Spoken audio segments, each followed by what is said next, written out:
Hello friends, मैं हूं शिपर्णा। आप सभी को मेरी यूट्यूब चैनल पे वेलकम करती हूँ। फ्रेंड्स, आज है 18 जुलाई और आज इंटरनेशनल नेल्सन मंडेला डे है।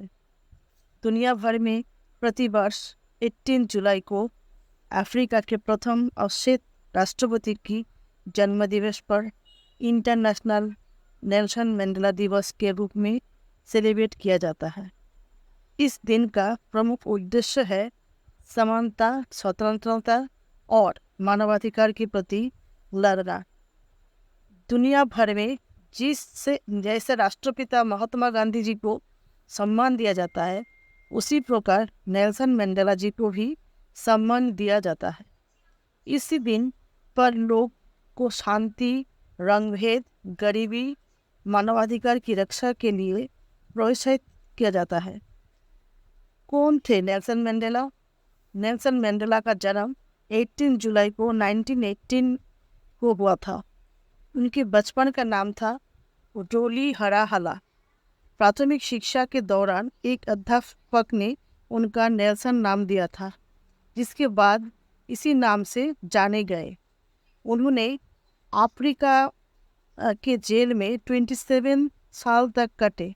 दक्षिण अफ्रीका में लोकतंत्र की नई नींव रखने के लिए उन्हें 1993 में विश्व के सबसे प्रतिष्ठित पुरस्कार नोबेल से सम्मानित किया गया है।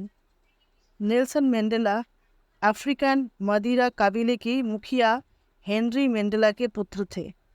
अपने पिता के मृत्यु के बाद टिम्बू के रीजन जोंगिटावा ने उनका देखभाल किया।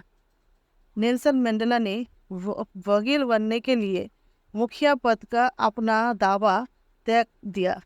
उन्होंने साउथ अफ्रीकन नेटिव कॉलेज में दाखिला लिया। विटवाटरसन यूनिवर्सिटी में कानून का अध्ययन किया। 1994 में अफ्रीकी राष्ट्रीय कांग्रेस ANC एक अवशेष मुक्ति समूह में शामिल हो गए और युवा लीग के नेता बन गए। उसी वर्ष उनकी मुलाकात एवलिन एन टोकी से हुई और उन्होंने उनसे विवाह कर लिया। 1942 में जोहान्सबर्ग में साथी ANC नेता और मंडेला ने दक्षिण अफ्रीका में अवशेष के लिए पहला कानूनी अभ्यास शुरू किया। उसी वर्ष मंडेला ने दक्षिण अफ्रीका के पास कानून के खिलाफ विद्रोह का अभियान शुरू करने में भी महत्वपूर्ण भूमिका निभाई। उन्होंने अभियान में हिस्सा के रूप में पूरी देश की यात्रा की। भेदभावपूर्ण कानून के खिलाफ विरोध के अहिंसक साधनों के लिए समर्थन जुटाने में कोशिश में जारी रही।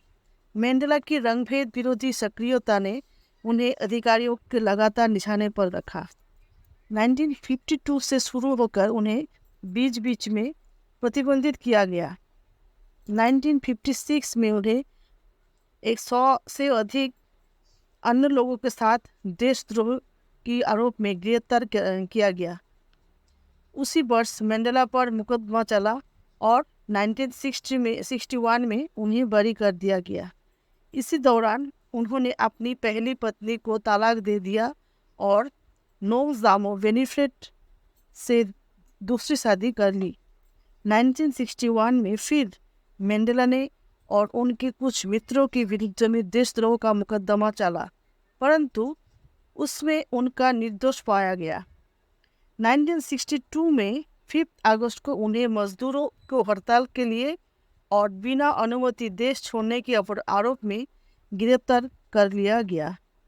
उन पर मुकदमा चला और 12 जुलाई 1964 को उन्हें उम्र कैद का सजा सुनाई गई। नेल्सन मंडेला ने अपना पूरा जीवन रंगभेद, उसके खिलाफ और शांति के लिए संघर्ष करते हुए बिताया था। इसी दिन को 67 मिनट मंडेला दिवस के नाम से भी जाना जाता है।